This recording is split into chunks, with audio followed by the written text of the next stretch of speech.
เมื่อเต่า โอ้เดี๋ยวแซ่บๆยกได้เนี่ยยกเลยยกคนยกคนกล้องหน้ากล้องได้หน้ากล้องได้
โอ้เป็นแต่แซ่บเนาะนะไอ้แก่เสีย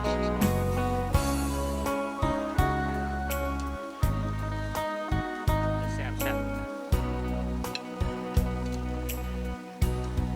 นี่แนวแซ่บๆนี่โอ้เนี่ยลัสกอตเดซินนะเสือห้องไห้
ขายได้3,000 บาท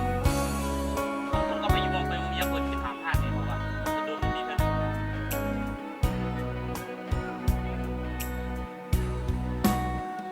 เวลาจะซื้อแล้วเขาไม่ได้ให้ซื้อมาเก็บไว้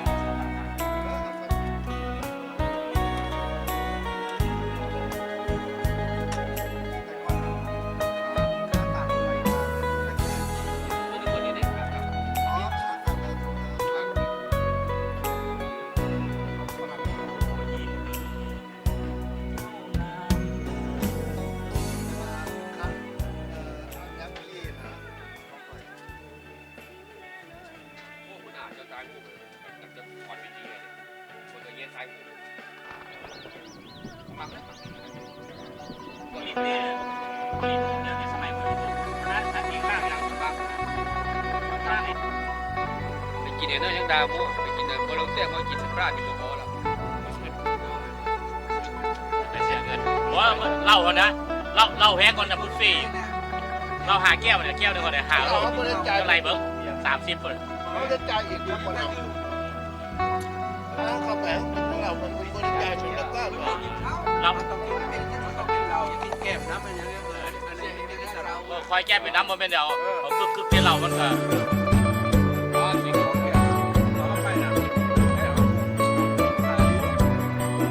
ได้กินม้วนคุณพาได้ม้วน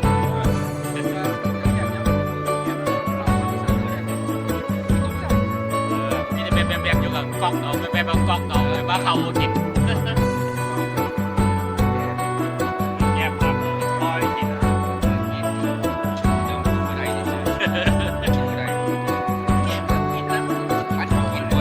กระดาษวะเสียวกระจวยมาแบบก้อนแบบเป็นเอาเมื่อวาน